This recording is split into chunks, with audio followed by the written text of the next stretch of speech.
नमस्ते नमस्ते म त्यो पहाडबाट झर्दैछु अहिले यो उकालो ओह्रालो गर्न साह्रै मजा आउने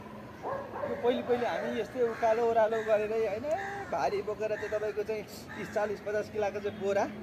30-35 किलोसम्मको बोरा चाहिँ बोकेर अहिले त त्यतिखेर अलिक सानसानो हुँदा अलिक कम सकिन्थ्यो त्यसरी हिँडिन्थ्यो साह्रै रमाइलो हुन्थ्यो अनि अहिले तल जानु सक्छ थोरै तलतिर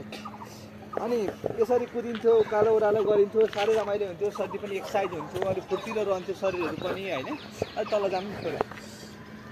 रमाइलो हुन्थ्यो तर अहिले चाहिँ के भयो भने तराईतिर गएपछि चाहिँ मान्छेहरू त्यही त हो नि सम्म घरमै गाडी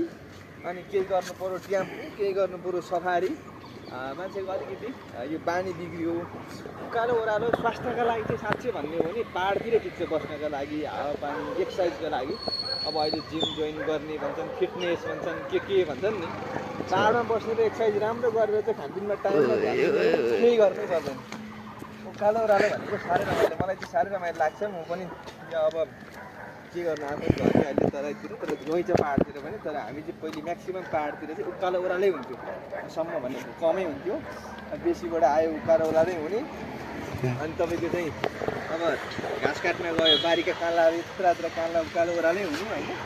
साह्रै रमाइलो लाग्ने साह्रै मजा लाग्ने र म चाहिँ रमाइलो लाग्छ किनभने हुर्केको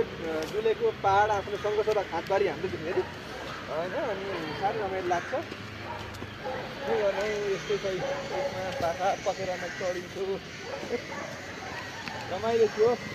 र सबैजनालाई यसो सम्झना आउँदो रहेछ कहिलेका पाहाड चढेको बेला एउटा दुइटा यसो भिडियो बनाएर आफूलाई के भन्यो नि अब अहिले सामाजिक सञ्जालको जमाना छ अब यसो ट्याक्का यसो के हालौँ हुँदो रहेछ यस्तै त हो अब यो देखाउने जमाना आएछ सबैतिर जे गरे पनि मान्छेले खाजादेखि लिएर अब टोइलेट बसेको देखाउँदैन सबै देखाउने छ आफू त्यही लगेमा लाग्यो के गर्नु जस्तै समस्या छ जस्तै सिचुएसन छ त्यस्तैमा चल्नुपर्ने रहेछ सबैजनालाई नमस्कार